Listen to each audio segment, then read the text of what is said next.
টিকটকে অশ্লীল নৃত্য এবং মাদকের সঙ্গে সম্পৃক্ত থাকার অভিযোগে আলোচিত এক নারীর আত্মহত্যার পর তার লাশ দাফনে বাধা দিয়েছে স্থানীয় এলাকাবাসী।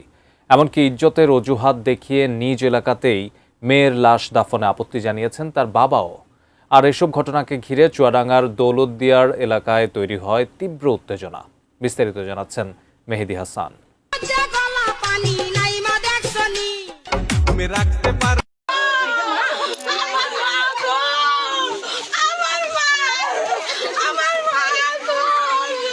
মরদেহ সামনে রেখেই চলছে উত্তেজনা।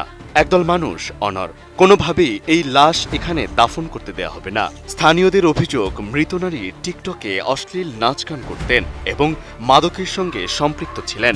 আর এসব অভিযোগকে কেন্দ্র করেই চুয়াডাঙ্গার দৌলতদিয়ার এলাকায় তৈরি হয় উত্তেজনাকর পরিস্থিতি।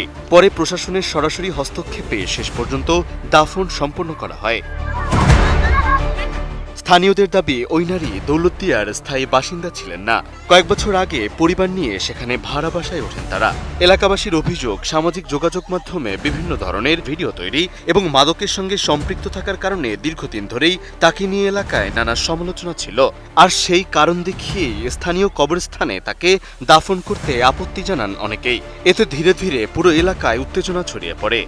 বেস্ট ইনগ্রিডিয়েন্ট ও ইউরোপীয় মেশিনে তৈরি মজাদার কেক ফ্যান্টাস্টিক, যে ফানে সবাইকে টানে।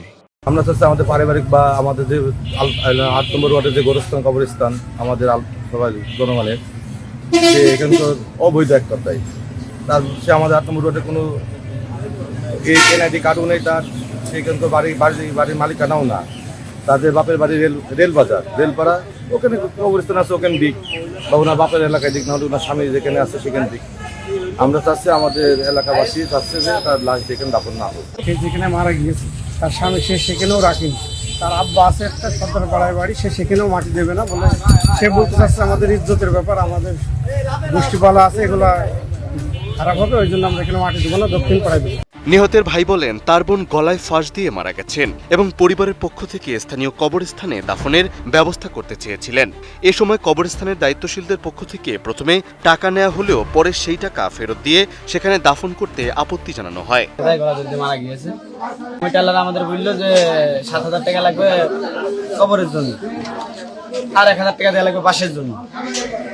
আমরা ৭,০০০ টাকা রাজি হলাম যে ৭,০০০ টাকা দেওয়া হবে। তাহলে আমার জামাইকা সব বিকাশ নেওয়ার পরে তারা বলছে যে হবে না, টাকা নিয়ে নাও, মাটি এখানে দিতে হবে। অন্যদিকে নিহত নারীর স্বামী জানান, ঘটনার আগে পারিবারিক বিষয় নিয়ে তাদের মধ্যে ছোটখাটো কথার কাটাকাটি হয়েছিল।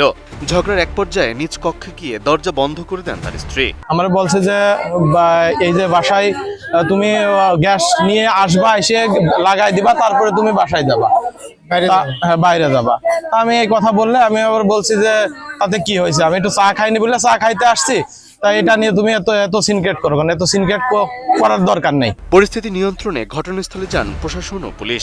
দীর্ঘ আলোচনা এবং স্থানীয়দের উত্তেজনার মধ্যেই প্রশাসনের উপস্থিতিতে শেষ পর্যন্ত ওই নারীর দাফন সম্পন্ন করা হয়। তবে পুরো ঘটনাকে ঘিরে এলাকায় ব্যাপক চাঞ্চল্যের সৃষ্টি হয়েছে। এলাকাবাসী সব মোটামুটি আমরা তো করছি, এলাকাবাসীও সেটা তারা রাজি হয়েছে, যেহেতু তারা এলাকায় বসবাস করে, তাদের কবরস্থান তাদের প্রথমে রাজি হয় নাই, পরে রাজি হয়ে তারা নিজেরাই দাফনের ব্যবস্থা করেছে। এখন পরিস্থিতি স্বাভাবিক, এখন কোনো পরিস্থিতি আমাদের আইন শৃঙ্খলা বিষয়ে কোনো সমস্যা নাই। মেহেদী হাসান, ATN নিউজ।